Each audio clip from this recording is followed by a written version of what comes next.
E assim, como vocês. Eu quero entrar em clubes ainda, mas como vocês. Acho que. Principalmente você, assim, Sheila, como que você lidava com a pressão de tipo. Vai.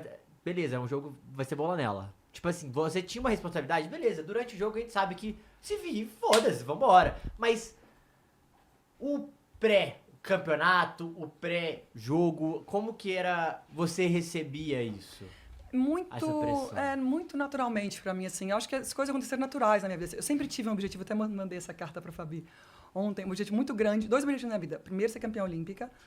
E eu escrevi uma carta pra mim, que eu não sabia que eu escrevi, mandei pra Fabi agora. Minha avó faleceu tem 2 anos. Minha avó tinha um cofre desse tamanho, assim, ó, que ia até o chão. Ficava no apartamento dela. E nunca foi aberto. A gente sabia que não tinha nada muito valioso lá dentro. A gente que eu falo família, né? Nunca foi aberto. Só que aí, ano passado, meu irmão falou, vamos abrir esse cofre, tirar tudo que tem de dentro, desfazer do cofre, porque estava na casa do meu irmão, ocupando espaço, né? Aí, falei, vamos. Aí fui eu, meu irmão, minha tia, chamamos alguém para abrir, porque a gente não sabia a senha, né?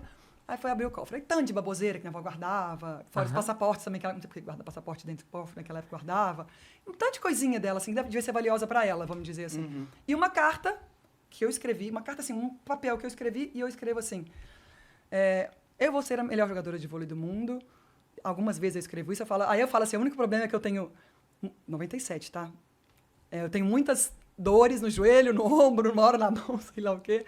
Mas eu vou ser a melhor jogadora de vôlei do mundo, e eu escrevo embaixo assim, I will play volleyball forever, I will play em inglês. E depois vem a letra da minha avó com um ano, 1997. Que aí ela que deve ter feito o registro. E ela ali guardou pra... no cofre e ficou de 97 até 2000, ano passado, 2024. Foi outubro do ano passado que a gente abriu o cofre. E na hora que a gente estava abrindo, que a gente tinha várias cartas, uma carta que minha mãe escreveu para ela, sei lá o quê, e tinha essa. Com a minha letra, eu falei, gente... E eu lembro, eu tenho uma memória muito recentemente, da Olimpíada de 96, que é a geração da Ana Moser e tudo mais. Eu assistindo a Olimpíada, e eles ganharam o primeiro bronze do vôlei feminino. E nesse ano eu falando, eu quero ser campeã olímpica. Então eu acho que as coisas foram acontecendo e não eram pesadas para mim ter que assumir algum tipo de responsabilidade, porque era meu sonho de Você já tinha infância, de visualizado adolescência, aquilo, ali, né? sabe?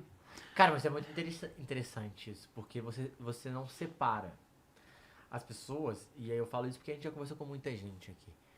Cara, existe uma separação de, tipo, o que eu quero, meu objetivo, e o que falam pra mim.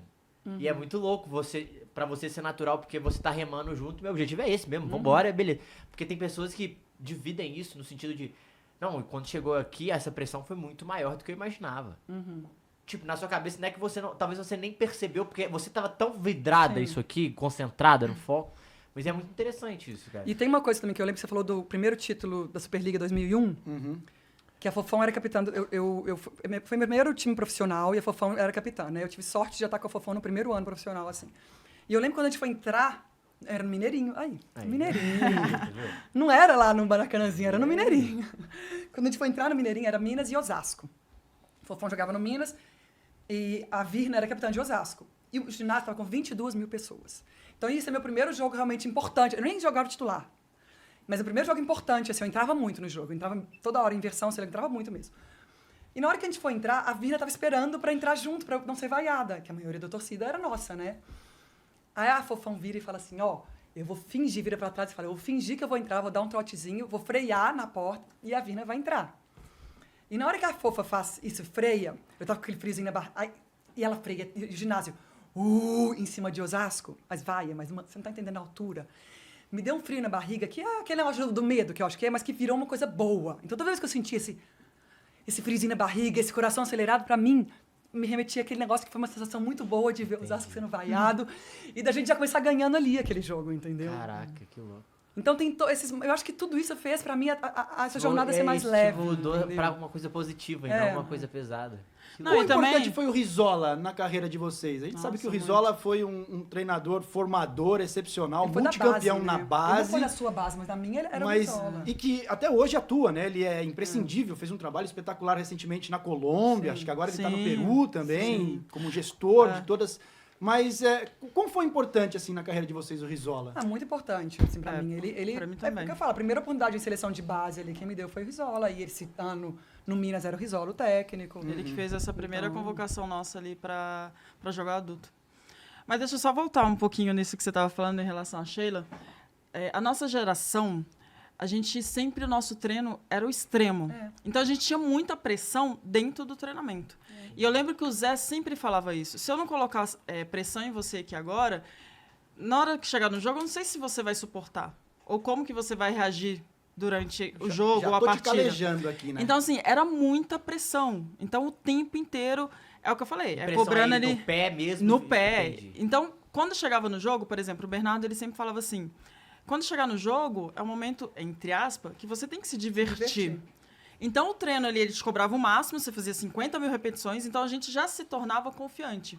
Porque eu, Fabiana, eu funciono com treinamento. Então, eu tinha certeza, se eu conseguisse executar no treinamento bem, no jogo, pra mim não ia ter erro. Ia Já sair. chegava preparada. Já chegava preparada. Então, eu acho que você vai criando essa confiança, porque, por exemplo, em momentos importantes, sempre ali na seleção, Sheila. Mas no clube, a gente sempre foi o ponto importante ali de final de set. Então, todo mundo que estava na seleção era essa peça importante no clube, de cada clube. Então, você aprendia que no final ali, sei lá, 23 ou 24, 22... e você tinha que colocar no chão.